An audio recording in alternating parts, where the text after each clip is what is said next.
Hey guys, what's up? Merry Christmas. Today's the big day. It's also the day that Coach Margo's episode is going to go. Like, I'm running it right now as soon as I get done telling you about the newest thing at KallyBSoftball.com. What is that thing? Well, it's called Coordinated Coaching. It's a membership just for you, the coach, and it's a place where you, the coach, at any place in your coaching career, beginning, middle, end, this is for you. We're going to come in and we're going to talk about the emotional, the mental, and the physical tolls that coaching can take on us, but we're doing it together. Yes, we're going to talk about practice speeds. Oh, and if you're an instructor, this is a great place for you to come into too. I already have several instructors in here, and I'm super excited because I know instructors love to help out coaches that coach teams. So that's a win-win. But the biggest thing here at Coordinated Coaching is we're all coming together talking about these things for the big picture of our athletes. So if that's something you want to do, you're just going to go to KallyVSoftball.com. That's Kally like Sally, V as in Victor, softball.com. You're going to click on services, and then from there, you're going to see monthly memberships, and then you're going to look for the lucky number 7. That's right, guys. $7 a month is going to tie you into a virtual call once a month with coaches all over the United States. So what are you waiting for? I know you want to hear the episode. Let's go. Touche. I forgot to let you guys know too. KVS has evaluation spots open, and this is the best way to get your daughter in to work with me, Coach Kally V, either in small groups or one-on-one. So all you got to do is go to KallyVSoftball.com. That's Kally like Sally, V as in Victor, softball.com, and book your free game plan call. And from there, we'll get it set up, we'll talk about it, and make sure that I'm a good fit for her and she's a good fit for me, and we'll go from there. All right, here we go.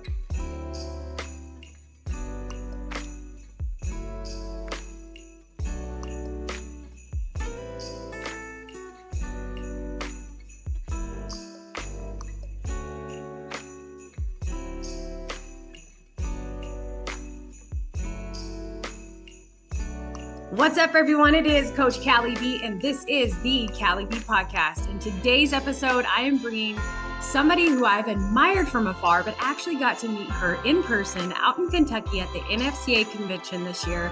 Coach Margo is in the house, and I'm excited. And if you're not excited, I don't know why you wouldn't be excited, because Coach Margo is like, she's a big deal. So, Coach Margo, thank you so much for blessing the podcast with your presence. Oh yeah, I'm so excited to be here. So excited. Like literally when we met, I was doing something with my room. I was at the desk and I turned around and I'm like, oh, Coach Margo, it's me, Coach Kally V. And I don't even really know if you knew who I was, but Of course, yes. It was great. It was great. So Coach Margo agreed to be on the show, and we actually hung out a little bit in Kentucky. It was good getting to know her a little bit. We talked about our families. We're both moms. We're both coaches. There was a lot of common ground. But the biggest thing with her coming on the show is, yes, we are going to talk origin story, but we're also going to talk about Coach Margo's presence in the softball world and what she does. And a lot of recruiting information is going to be let loose in this particular episode. But let's start in the beginning with Coach Margo. When did you start playing softball? And if you had a defining moment when you knew you wanted to go on and play at the next level, let's paint the picture.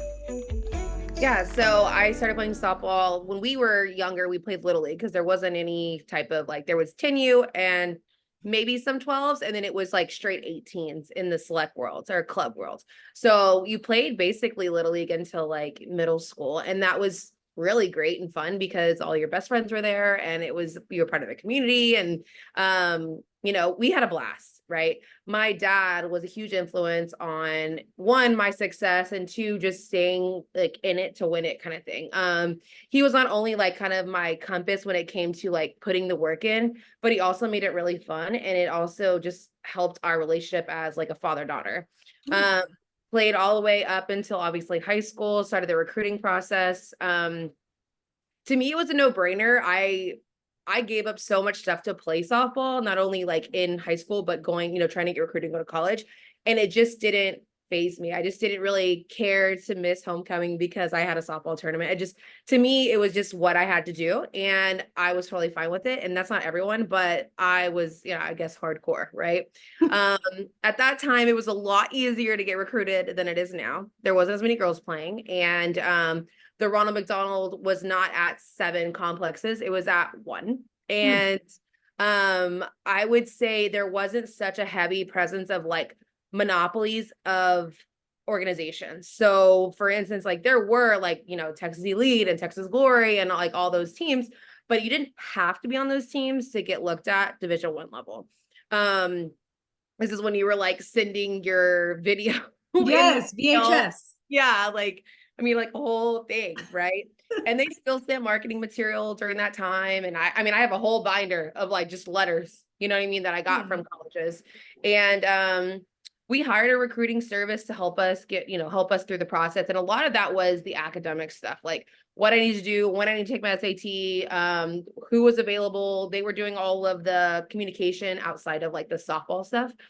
But at the end of the day, I ended up committing to A&M Corpus. And at the time, it just was the best fit for me. And I liked the small, but kind of like we got to play big schools, but I wasn't like a little baby fish in a big pond. That campus is beautiful. If you ever get to go, it's literally like on a peninsula. You have beach surrounding you. Spring break is the place to be, right? And we just had the best time. I literally could not have picked a better school for me, right? I got to play every single game but 2. And it was just incredible. I got my master's paid for there. And I came out like with 0 debt, which was awesome. That's And great. after that, I ended up going and getting into coaching. And then 13 years later, here I am on your podcast. That's So crazy. I was actually going to ask you that, how long you've been coaching. That's kind of cool. But one thing I do want to ask you, because I know there's going to be parents on here, and you kind of hit on it. You talked about the surrounding, how it was beautiful there, beautiful campus. But like, if you were to identify 3 things, like what were the 3 identifiers that made it your best fit? ooh, that's a good question. So one, money wise, they were willing, like my scholarship covered the majority of my schooling, which my parents had set aside money for us. I have 2 sisters, so there's 3 of us eventually going to college. But all of us got scholarships, but it really was just like a great fit financially for me.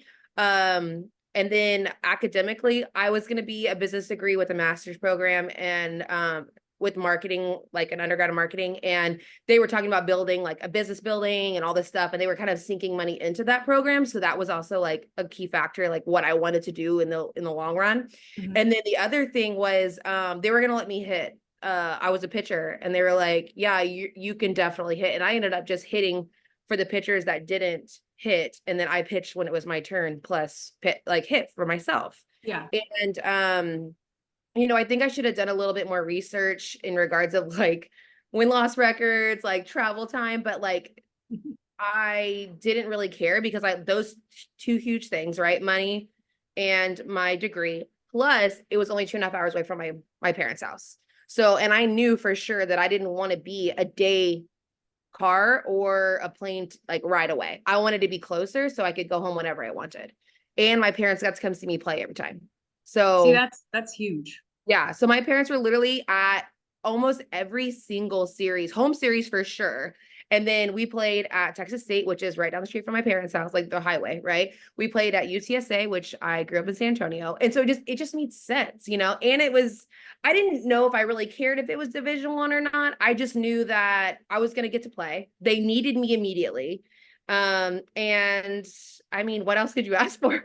Right. Like it was great. There were some things that I thought like, man, this kind of could be better, like the facilities, but now they've sunk money into that stuff and it just takes a little bit of time. And I didn't mind being a part of the growth, so that was kind of something I had talked about with my parents. Like, yeah, like it's a great fit for me. That's good. That's very valuable. I know in my own like coaching journey, helping pitchers identify like the top 3, right? Those things do come up. These are very relevant questions. Like, am I a flight away from home? Am I a day's Right. drive? Am I a couple hours? Like, I Right. will not go this far, you know?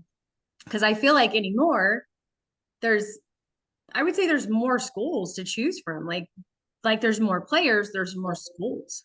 Because Right. now we're being educated on the D3 option, like now there's like, oh my gosh, JoJo Circus, like what's going on? And we get caught up in that. And then parents start thinking, well, my kid has to go here. And then your kid starts accepting that attitude. But you and I would feel we have common ground on this. Like JUCO is like a straight ticket to anywhere to go. I Like think if, it's a good route. There are some stipulations that you have to consider when it goes to JUCO. Like, let's just say you're an AP kid in high school and you already are considered a sophomore out of high school. That's going to be a tough road because you don't need any of those credits. mhm. So how are you going to go to school there if it's like prerequisites and you already have them? You've already like tested out.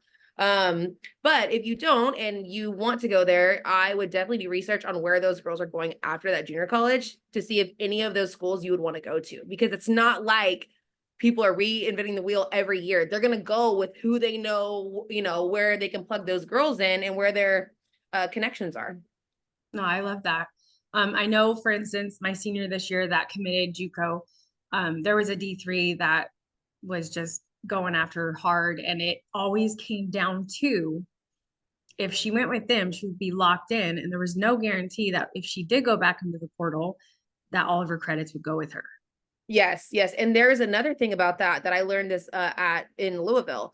I was talking to a Division 1 coach, and he was saying academically at their school, if you don't get the majority of credits, like if you're a portal kid and you want to transfer to their school, if you don't have the majority of your credits that you're going to earn from their college, they won't let you in. So like for instance, if you already could like earned 60% of your degree from, let's just say, I don't know, like Clemson, okay, and you want to transfer to, let's just say, Texas, and in Texas, I'm not saying these are the schools, I'm just saying if It's you an if example. said, hey, look, we need you to get 80% of your degree from our school, like we don't want it basically anyone else's name on it kind of thing, they Mhm. won't allow you in. And it's not the athletic department, it's academic.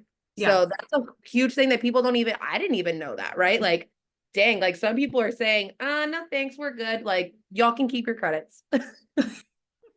That's good. I mean, to me, that's kind of like saving grace for the portal because I honestly, I don't ever hear good things about the portal. Like I just don't. And I remember exactly where I was the day I heard it was like announced that it was up and running. And both my husband and I, he's a high school coach, teacher. We both looked at each other like, oh my gosh, this is not good. Yeah, I don't think it serves everyone. I know No. it's serving heavy the Division 2s because there are Division 1 athletes that go in the portal and they don't find a Division 1 home again. And so they're like, the Division 2s are like, hey, we can offer you money and you're going to be an all-star. And so they've actually benefited a lot from it, which is great. Like that's good for Division 2s. I think also some people jump in there thinking that they're going to be like Miss Thing and nobody's biting. So that's tough. They also, just so everyone knows, they are doing background checks at huge Division 1 schools, top five or Power Five. I mean, they're doing Mhm. background checks on kids. So, like for instance, there was a kid that went in the portal. This Division 1 school wanted him, and he had like I guess assault charges or whatever. Oh, wow.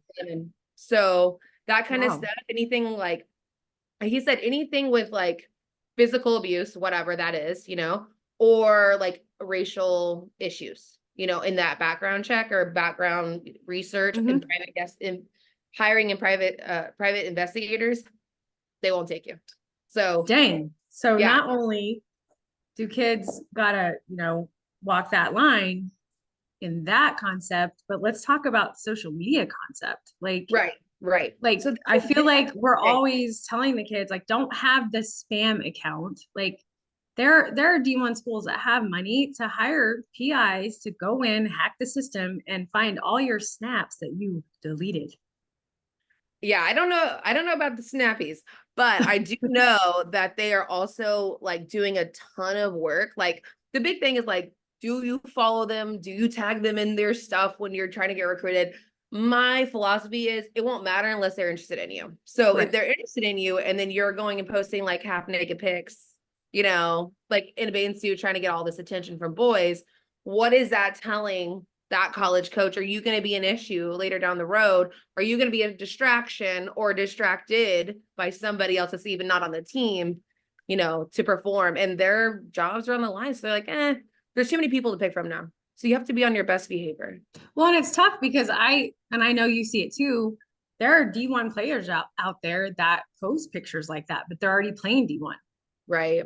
And I'm Right. like, I don't want to say names or anything, but like, there's one in particularly, like, I've been following her since she was in high school, and then COVID hit. And I've always admired her because she's definitely a pusher. She stays on her grind, but some of her pictures, I'm like, oh, you're just pushing it just a little bit. Like, you got a big name on your jersey. Like, it's kind of crazy. But what are Yeah. they gonna do at that point? Yeah, I think that once the coaches know who you are and they know like the risk they're taking with you, Mhm. like I don't think they're gonna like micromanage your Instagram page if you post like a bathing suit pic or whatever. But if you are getting recruited, I would refrain from that. Yeah, I don't think it's like something that college coaches are just like, oh my God, and she's into swimming. How exciting. They're more like, yeah, yeah, she seems like she's trying to get other attention, and that's not what we want here. that's So good. I think that's great advice for the young athlete or the coaches and the parents. yeah, Like, and don't get me wrong, when I was in college, I would post the stupidest stuff. Okay. Like you have like a 21-year-old filter in your head. You're like, oh, mhm. I look great. Like I should post that. I should, you know, tell everyone how hard I've been working on my fitness. Right. But at the end of the day, like that's not going to get you where you want to be. I know it sucks. I'm sorry, but that's just reality. And a lot of No, these coaches are not like young and like, oh yeah, girl, do your thing. They're like more like, hey, be modest, be respectful. Like, we're here to grind, not to see that. Yeah. yeah, no, that makes sense. No, that's appreciative. Recruiting companies. Now there are a lot out there, kind of like travel ball teams. There's the ones that have paid the price and they've been around for a long time, and then there's the ones that are popping up because it's a great idea. It's a great Like, idea. It is a yeah, great idea. it's a great Uh, idea. So like, I feel like again, there's that moment of just so much overload, sensory overload for parents. And a lot of organizations, bigger ones, actually tie in that process with the dues, right? mhm. Which, that also ties into your kids' experience as well. But speaking, like, you nailed it on the head when you said you hired a recruiting company. I did not know that about you. Like, I want you to share. I know this was 13 years ago, but like, I don't really want to say it's changed that much, but like, what was the value that recruiting company gave you guys? You mentioned academics. Like, was there any like guidance or like help if you had 5 schools and you had to like narrow them down kind of scenario? Like, Yeah. So what they basically did is they kind of, I would want to say like kind of held our hand through the process. Like we were novice when it came to me and my dad and my mom, like, what do are we you the do? oldest? No, I'm a middle. Okay. But my sister, she ended up going to school on academic scholarship. So, and they did the same thing for my younger sister who was a track star. So, I would say that they kind of gave us peace of mind. They gave us goals. They helped us like through the idea of like, what does this mean? What does this mean? What to say in the meetings, how to get, basically every kind of like column, like studies, academics, like where you're going to the camps, where you're going to the tournaments, all that kind of stuff. It's a very small outfit. It wasn't like a huge like NSR or anything like that. Yeah. Um, I would say if you don't do your research about who you use, you will get this much out of it. There are a lot of people out there that I mean, you can make your own website, and put yourself on there and still not get seen. And you could pay someone, what is it, like I don't even know how, like $1,200 to be on NSR. Like it's just super Yeah. expensive, right? And it doesn't guarantee you anything. Nothing guarantees you Right. anything, right? I think a lot of people, and this is my personal opinion, I think a lot of people buy that big company's recruiting to give them peace of mind without thinking they have to work. Like, oh, I bought this recruiting service, so like it should be all good. It's like, no, like you have to do that plus all the work that goes into it. And then you have to get like a good, like there's just so many pieces and they're just like one tool. Hmm. Um, and that might be more like what they lean on than what they actually work towards. So Um, I, I'm not saying everyone needs one. I'm definitely not saying that. I think there are a lot of good ones out there. I would get one if I were you, specifically in the softball niche. Like if they're trying to knock out like all sports, that's tougher. How are they gonna know? Like Right. I don't know. I feel like that's tough. You know, like I talked to Sherry from Collegiate Sports Athlete Advocates, and she has her own recruiting job business, and she is like in it. She's in the thick of it. Like she Yeah. is trudging through emails. Like she is telling me, like, look, like, you know, there's a lot of stuff going on. Like I got all these kids that need to go this, this, and this, and she's grinding it out. But that would be like someone I would look into. You know what I mean? Like someone smaller because they'll Yeah. have the time to work with you one on one. What if something bad happens, right? Like, what if you, I don't know, like you commit and then you decommit? Like, who's going to take up that, like, you know, damage control? It's going to be her or it's going to be whoever you hire. Right. So I think it's important to really do your research before you just go throw money at something. Yeah, no, I agree. There for a spell, I used to be with College Athlete Advantage. They're out here in Phoenix. And Mike, the owner, he was, I mean, his baseball story is crazy. Mike Orchard is his name. And he was a college coach and then he did recruiting. And then, I mean, he paid Piper, right? He did everything and then came up with this business. And he has softball and baseball, just specific. And it was a lot of fun. That's actually where I met Coach Brittany Mata, who's now at UTEP. She and I were both doing that at the same time when she was at MCC before South Mountain. And it was kind of cool to be on the inside and see how those wheels turned. Like, Yeah, all the work and like 90% of that is like who you have in your phone. You know, mhm. like who you know, like, hey, can I get this girl's number? Like I got a 2027 that's interested in her program Yeah, or whatever, you know. You can send all the emails out you want, you know, but I think at the end of the day, you got to go to someone that knows that coach so you can get in front of them. yeah. No, I agree with that. That's pretty good. So let's talk about like where you're at in your coaching adventures now. Are you coaching in travel ball? Are you just coaching school ball? Like, what do you do with that? Like, Yeah, that's a good question. So right now I'm just doing school ball. So I coach at Second Baptist in Houston. It's like awesome. Like it's such a great school. The girls are amazing. It's been really fun to be a part of like a school team because it's very intense for a short amount of time and you can do so much fun stuff with the girls. Like we're trying to plan all these like creative but productive events for the girls for mhm. their season to make it special. Some of the girls on my team are not hardcore girls and or they've never played before in their lives, you know. The whole point is to build community within that those girls and have provide them with someone that cares for them outside their family or their teachers and have an outlet, right? Yeah, Um, so that season is about basically mid-January to May.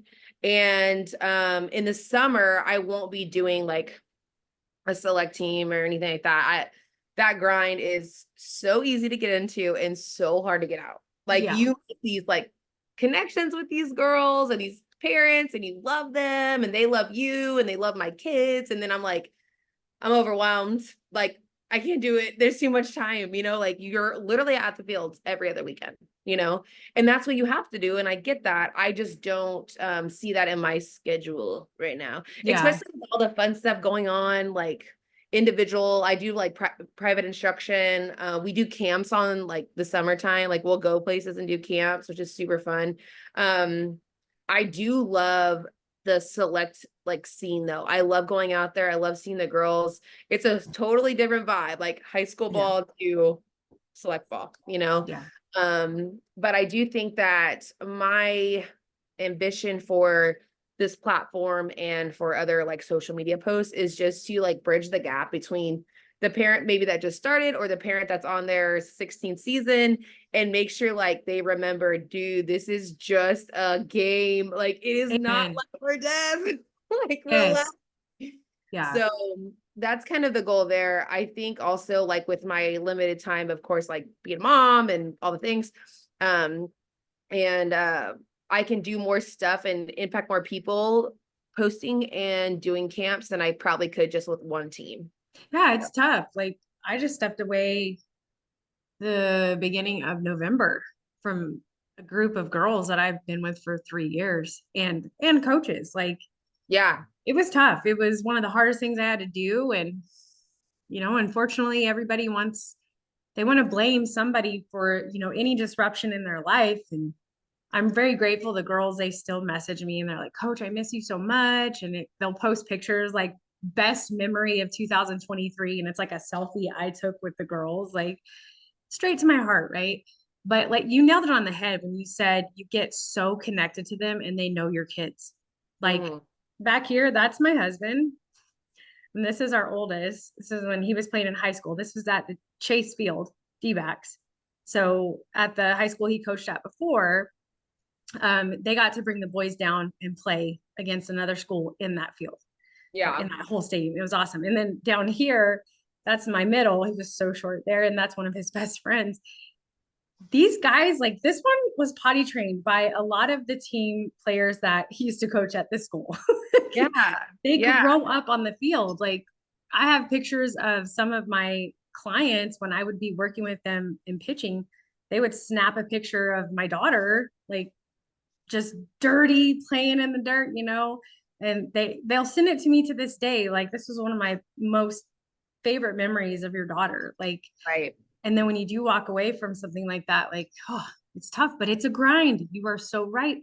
I actually experienced my first tournament a couple weeks ago out at Legacy. Well, it's no longer Legacy. Legacy went bankrupt and then a whole nother thing bought it out. It's a monstrosity of a complex. Like it has soccer, basketball, baseball, everything, Oh, softball. okay. Yeah, turf field. And anyways, I went out there for the first time and was watching three of my girls. And one of the moms that I used to coach her daughter, she came up to me. She goes, how's it feel just being here, as Kally B softball, watching your pictures? And I was like, it feels really good. Like, don't get me wrong, I don't not like coaching travel ball, but I didn't feel like I was split in two and I had to be in 50 Right. places at once. So Yeah, exactly. And like you want to, if you're out there doing that grind, right? You're doing the practices and all this stuff. Like I hated feeling like I was worried about something else or like I wasn't in it 100%. And just having two kids is just at the age that they are, my girls that they are, it's just not obtainable. And no, like I it's tough. have my girls out there with me because then it's like it's just too much. It's too much. So for now, in this walk of life that I'm in, I'm going to pass because there'll be Yeah. plenty of days I will be out of the ballpark, either with a select team or maybe my kids. I don't know Yeah. what they want to play, but I don't think it's going anywhere anytime soon. So Yeah. No, you're gonna be fine. Um, there was also one thing I wanted to talk about. You have a lot of emphasis on your TikTok about, is it the Ronald McDonald tournament? Like you reference that a lot. yes, Educate me on this because yes, I went to San Antonio a lot. Every summer I told you I have family that live out there, but like you just keep referencing it. So I'm like, for the listener, like talk about this tournament. Like it's went from something here and now it's huge. it is, and it's so expensive. Like it's Yeah. so we don't so when I grew up in San Antonio, we had to travel. This is how crazy it is and it's grown. And it also hasn't grown enough though. You know what I mean? So my dad would drive to Houston once a month to get me and my sister pitching lessons because there wasn't anyone in San Antonio that was really doing it or that we knew of or that we could find. And it's understandable. Like Houston is gigantic, right? And so it's like a softball mecca, Houston and Dallas, and then you got Austin, and then you got San Antonio, and then everything else, whatever. So no offense, but it's just not as big there, right? You're good. We would go, so that we were doing that, and then finally we found someone and it all worked out. But we were at my select team, like we literally were going to Dallas, Houston, like every other weekend. And there was the Ronald McDonald's been around since I don't know, a while, probably before I was even in high school. But it's basically to raise money for the Ronald McDonald Fund. Okay. But now it is an arm and a leg to get your team in there. It's like $16.50, I think, for an 18 team. 16s or 18s, I think. It's basically almost $2,000. Okay. So what they did is Wow. yeah, that's a lot, right? And That so you're is. guaranteed, I think, 5 games. if you play a game and then it gets rained, like the rest of it gets rained out, you don't get any of your money back. So, and like it always rains. It always rains on a Ramadan weekend. It's just like so funny. It's like ironic. It's like, okay, yeah, it's raining. Um, okay, so there's a park over here. I literally live like 10 minutes from it. Dias Field, they have like, you know, 2 clovers of fields and you know, play whatever. And then ended up being at like that one plus, and they would have like one in Conroe and then one in somewhere else and one more else. The thing is like you can't get from Dias Field to Sugarland in 20 minutes. It takes you 45 minutes just to get down to Sugarland from where Dias is. So if you're a recruiter and you're at the tournament, you got to pick. You got to pick a field. So like you either go to Dias, you go to Sugarland, you go to Scrapyard. So like they were doing their best, but they also were trying to serve too many people, in my opinion, right? So they had 14, 16s and 18s, and it's a tough. I get what they're trying to do, but at the end of the day, it's like you can't go see everyone, and you got to pick, and there's traffic, and there's like just logistical nightmares. Right.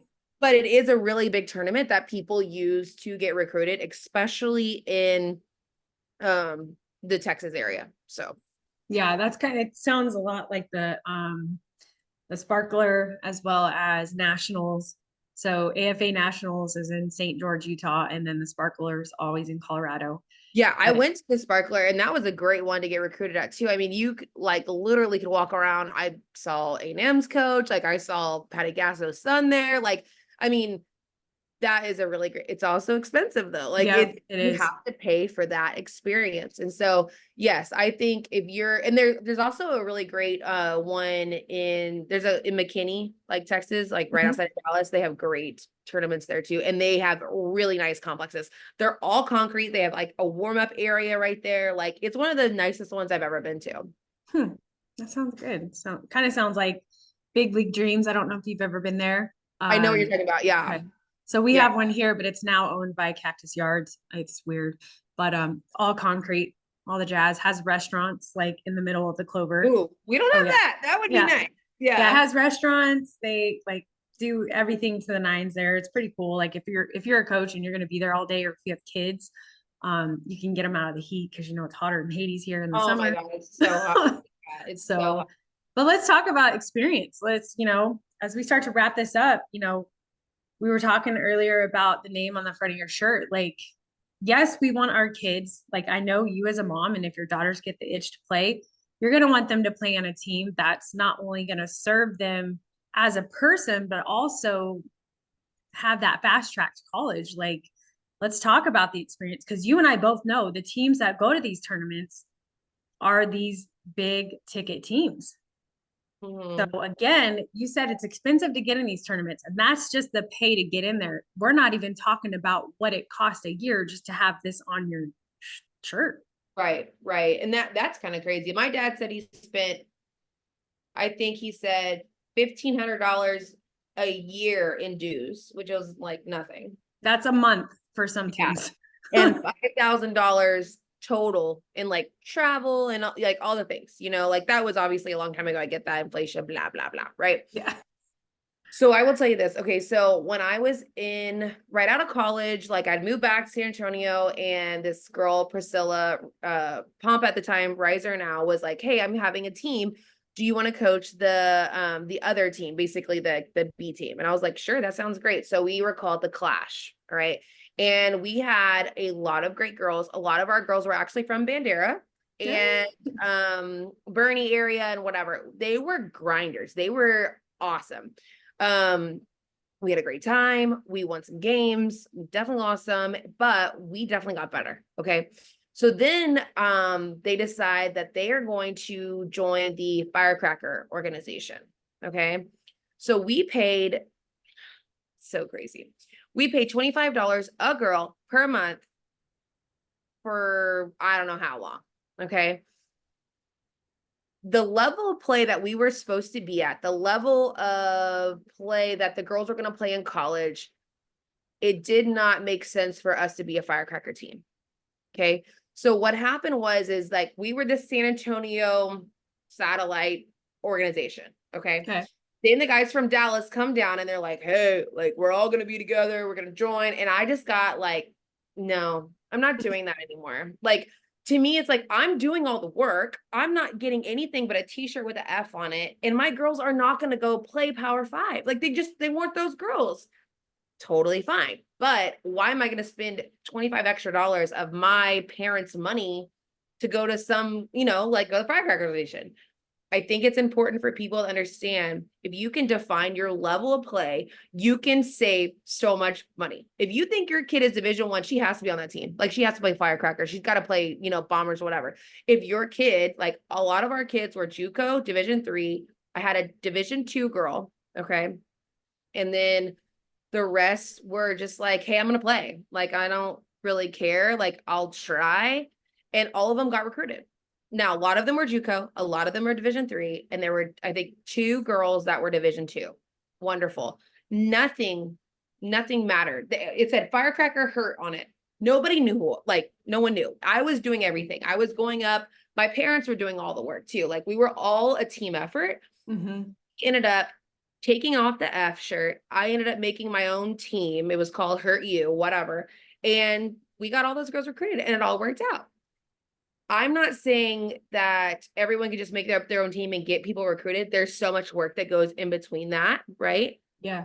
But I think it's important for one, you define your level of play that you're striving for, and that will be like that will define the path that you take when it comes to select ball, how much money you want to spend. Like, so for instance, Hurt You, we were going to qualify for nationals. It was so funny. That day was a 1-dayer, okay, in San Antonio.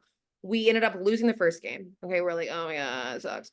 So we ended up winning. Just kept winning. And all my girls were like, oh, we keep winning. Like, I'm like, I know, like, we just keep getting better.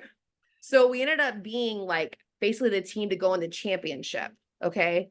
We were playing just to get our season started. Everyone was recruited. Okay. At this time, everyone was going where they needed to go. Okay. We didn't need to spend the money and go to nationals for what? So we got to the end of the championship game. We're like, hey, like we'll give you the bid. Like you don't have to play for it. Like we'll just give you the bid. And they were like, really? And we're like, we're not going to spend thousands of dollars at the end of the summer when all these girls are already recruited. And it was just one of those things, like you just have to start making decisions and not just do what everyone's telling you to do. Like, you really got to look at like your path, your team's path, be on a team with same like-minded people and same goal-oriented people, and do what's best. I'm not saying you cut corners. I'm not saying that you don't do like the work. I'm not saying any of those things. It doesn't come easy, but we had already done everything.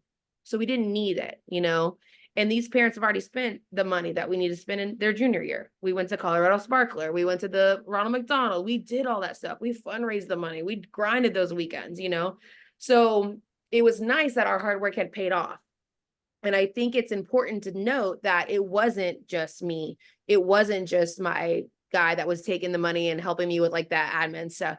It was every single girl playing their hearts out, playing their best so that other girl could get recruited, and every parent not causing drama. I had the best parents in the world. If there was like something that needed to be done, they do it. They needed this, blah, blah, blah. They took care of me. I was like mid-20s and I was stupid and young, whatever. And they helping me mature as a coach and grow as a coach. And like all those girls, the majority of them were invited to my wedding. Like, I mean, that was a core group of girls that like we were so good, like not like we're gonna beat every team, but dang, like we got to the last day of the the Sparkler tournament. Mm-hmm.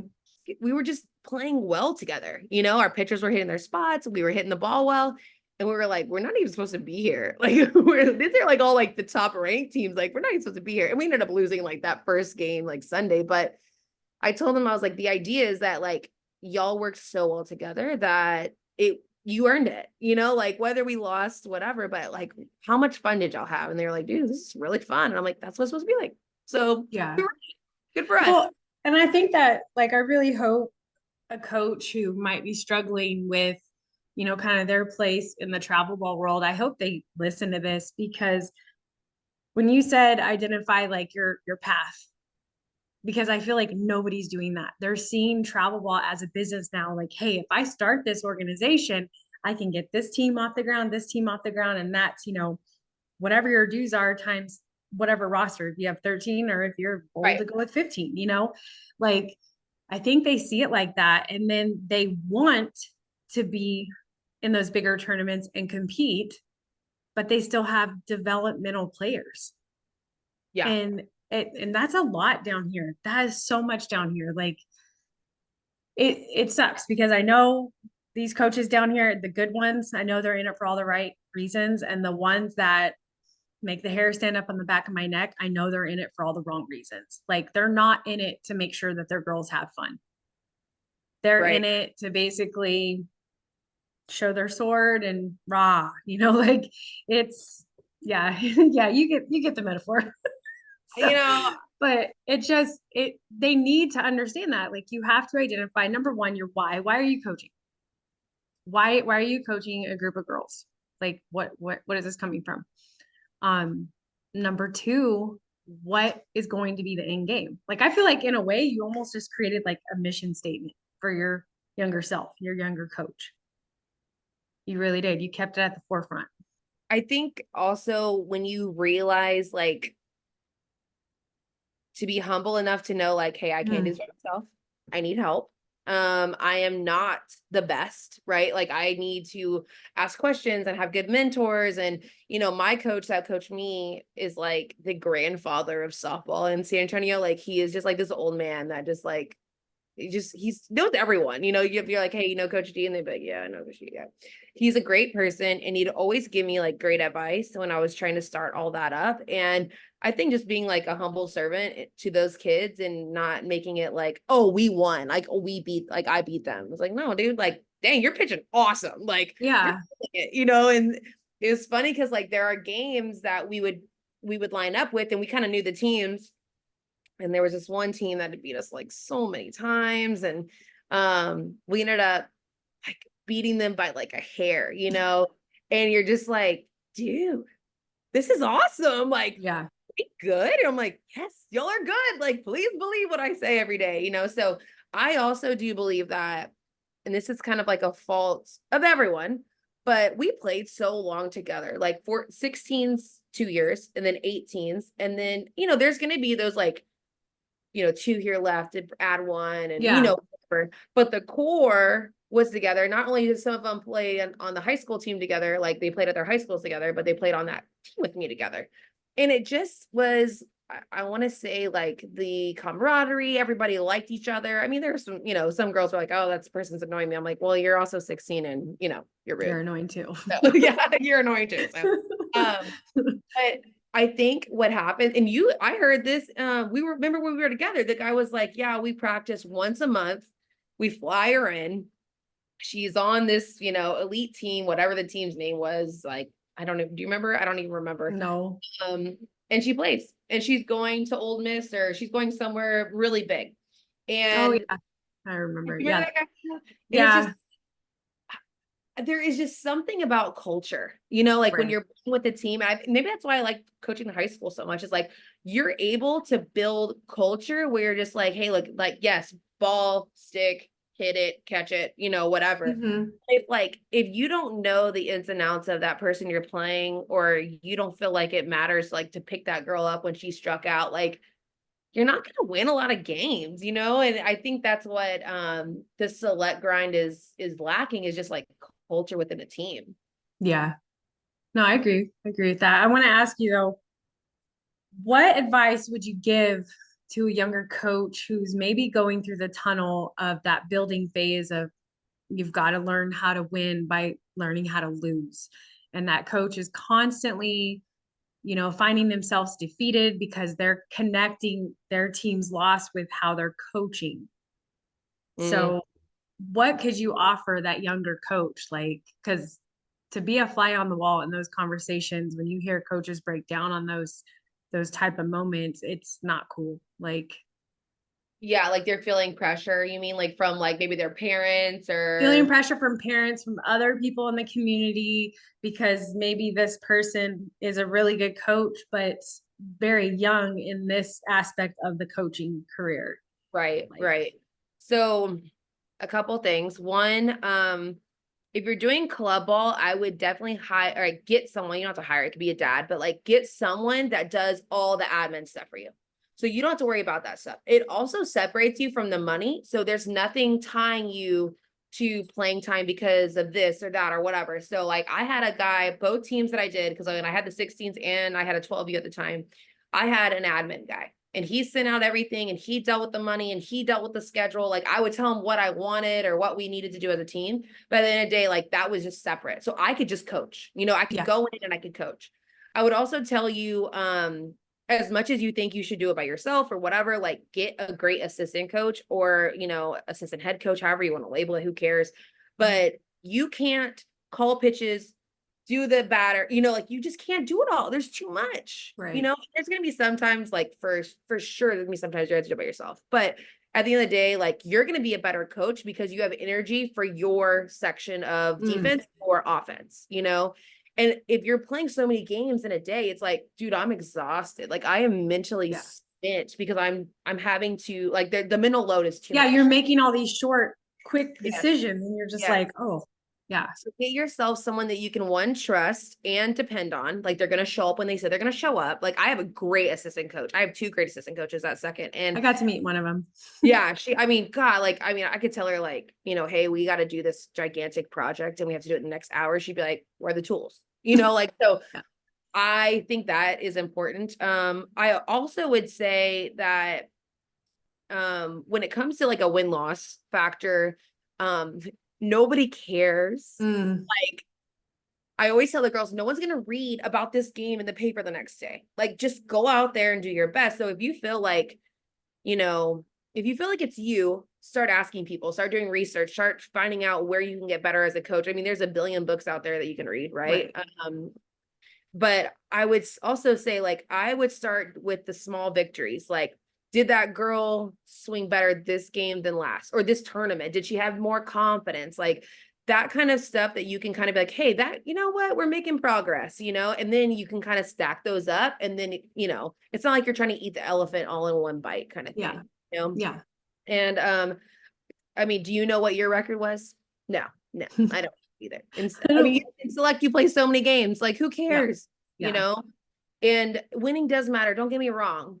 But at the end of the day, if you're coaching like a 14U team and you're just trying to get the girls better, that's all you're trying to do, and let them not be jerks while they do it, like giving them some type of like moral standards to work with. And I think the last and final thing is like, always tell yourself, no matter what, you are a life learner, whatever that means. Always.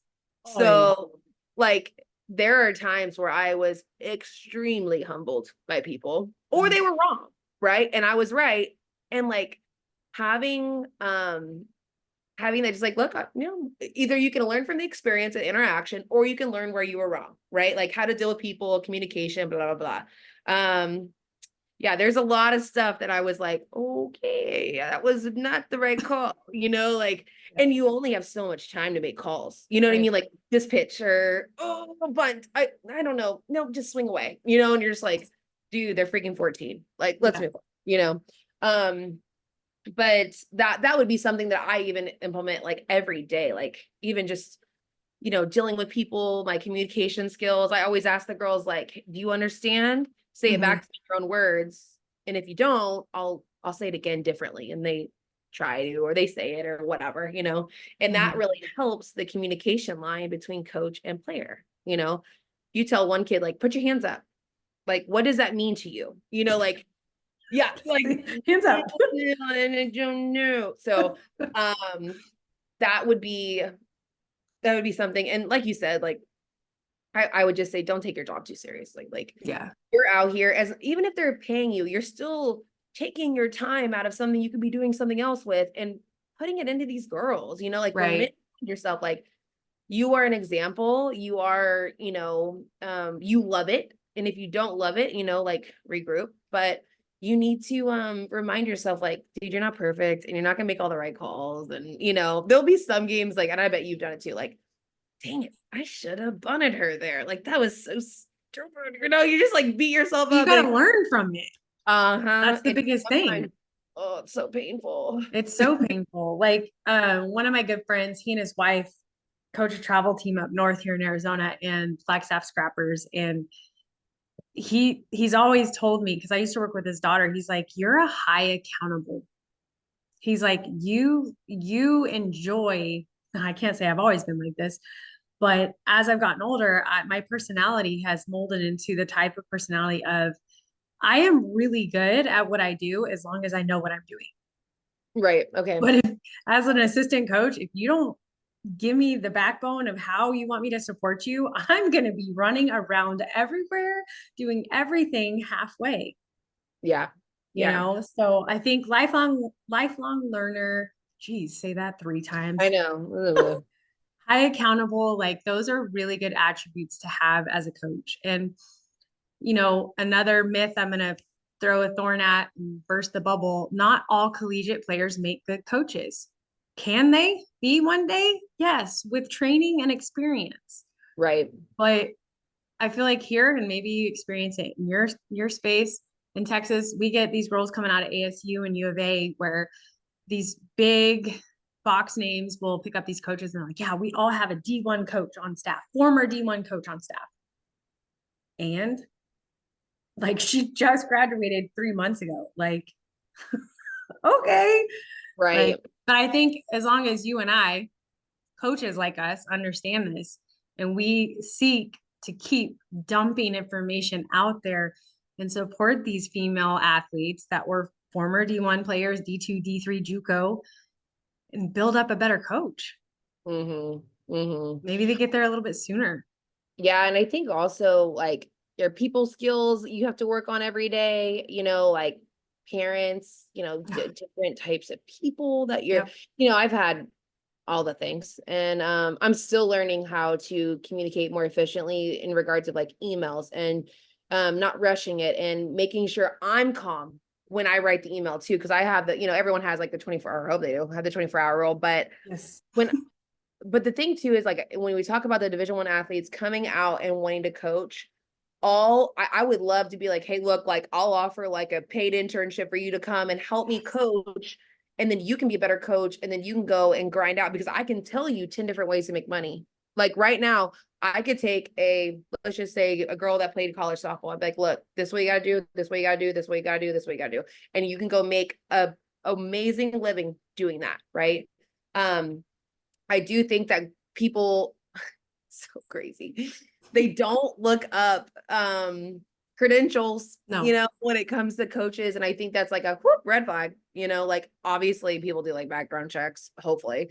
But do you even know if she like does it matter if she played? Does it like play like on the team? Like if she was a bench player, does that matter to you? Like is all of it just like you want the title? I don't know. Like I'm asking because like there are some people I'm like, dude, that girl sucks. Like she didn't even play, and then she quit, and it's like she could still be a great coach though, but Right. if you're selling yourself on like she went to here, it's so silly. It But is.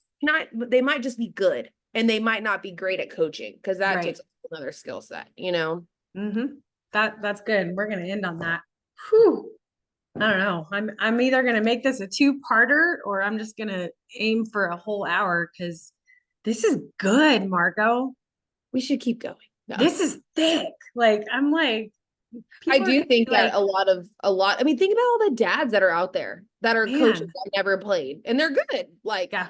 I mean, did Scott Smith play softball? No, he's a dude. Like he's a great No, coach. he's a Like, dude. there's a lot of people, and I bet if you looked at everyone's background, it is very impressive. Like when you go to those conventions, and you see, oh, like she's an All-American and she's a great coach. Like that is amazing, but it's also not like everyone's story. Like Right.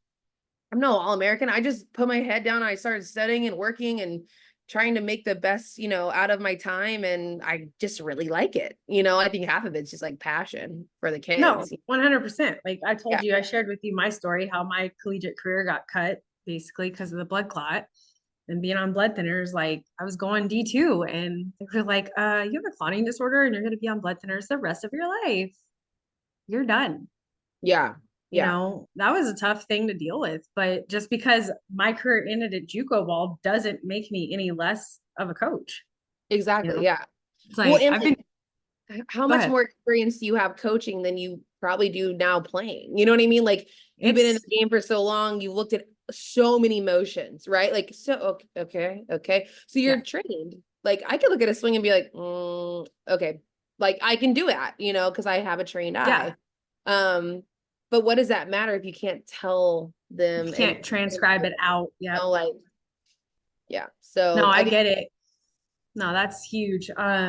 So just so you guys know, if you're listening to this and you're in Texas, because obviously people travel everywhere, and Texas is a very big state. Coach Margo, she also does hitting lessons. So like she did pitch, but her niche is hitting. She likes to swing the bat. I'm gonna link your TikTok within the show notes. So if you guys want to follow her on TikTok, that's where she drops probably 98.9% of all her content. I actually woke her Instagram back up a couple weeks I ago. know I gotta get Literally on. sitting there eating dinner. You were like, oh my gosh, I forgot my password. It was so funny. My husband would be like, dude, write it down. I'm like, I know. I just thought it was like the easier one of the That 17 was pounds. so funny. But I'll link your Instagram too, just in case we have, full like IG people and that way they can follow. But I mean, honestly, if you guys really want to get all that Margo puts out there is TikTok. Like that's where it's at. She's gonna make you laugh. If she offends you, I'm gonna like invite you to grow a little bit because Coach Margo puts a spin on so many things that get taken out of context. And she puts it in a way to where it's funny and fluffy. Like I don't know how to explain it. But I just always feel like when I watch your stuff and you just like say it like it is, like rice is white. Yes, there's brown rice, but I'm talking about white rice. And you say it, and somebody might be like, well, there's brown rice. The way you say it, nobody should be saying anything. So, Sometimes people try to make it more, complicated than it is. It's just not. I yeah, mean, I think about all the things that I'm like, oh, that just magically happens. Like, no, it doesn't. Like, there's no way a coach could go to Arizona and then New York and then California and afford it. Like, it's just not going to happen. no, So, I mean, here is all the information you need. Please make your, decision. So, yeah, I yeah, mean, and it's really fun because like I think it's getting way too serious. Like way too serious. the whole industry, baseball, any sports in general. It's like, dude, they're freaking 12. Like, come on. So let's I let them, think, yeah, have a snack, all that yeah. stuff. And kind of like how we were talking about the younger coaches, I think those first time travel ball parents, I think they need a lot of love too, because Yeah. they are a different beast. I don't know if it's like what they hear, but It at the end of is the day, it's like, dude, yeah, exactly. Like your kid is gonna be fine. It's all gonna work out, and if it doesn't, it wasn't the plan anyway. So 100%. yeah. And I know for me as a coach, I know any kid I get to coach, right? It's a privilege, right? To coach a kid, to be in a position to pour into a kid. To their parents' eyes, that's the best kid on the field, and we have to remember that as coaches. And if you're coaching and you're not seeing that and you're not humble enough to look through the parents' eyes, you either need to step down from coaching or educate yourself and get better at coaching Mhm. because you're always going to have parents. Like, Yeah, there was one coach that was like, just so you know, and this is when I first started out, he's like, the parent of the player is either always watching their kid or the kid that's playing in that position. So, you'll hear a lot of people be like, oh, well, so and so didn't do well. It's like, because she's at shortstop and you want your kid at shortstop, like, so mhm. every parent loves their kid, and I am like falling into like, how am I going to be as a parent? Like when I see my kids play or whatever, and it will be interesting. And I'll have to revert back to like, Margo, be, be realistic, but, that's why you hire people like that to get the unbiased opinion, Yep, so, um, 100%. that's why you invest in good coaches that have good hearts that, believe that they can make a difference and they're not just there to, win one of these guys and just, oh, so cool. Yeah. Or ring, like, oh gosh, Oh yeah, or one of these. But yeah, anyway, this is actually like, that's pretty. this is the replica of the Houston Astros one. They gave Well, them that's out at the game. cool. Yeah. That's awesome. Well, you can tell we're memorabilia people. So Yeah, I like it. I like my your husband. background. It's nice. All right. Well, Coach Margo, as always, I appreciate you, your energy, anything and everything you bring into the world, like softball included. You're definitely a light. It was awesome getting to meet you at the conference, convention, whatever people want to call it. But the energy you see on her TikTok and any of her socials is like literally Margo. Like your poor husband.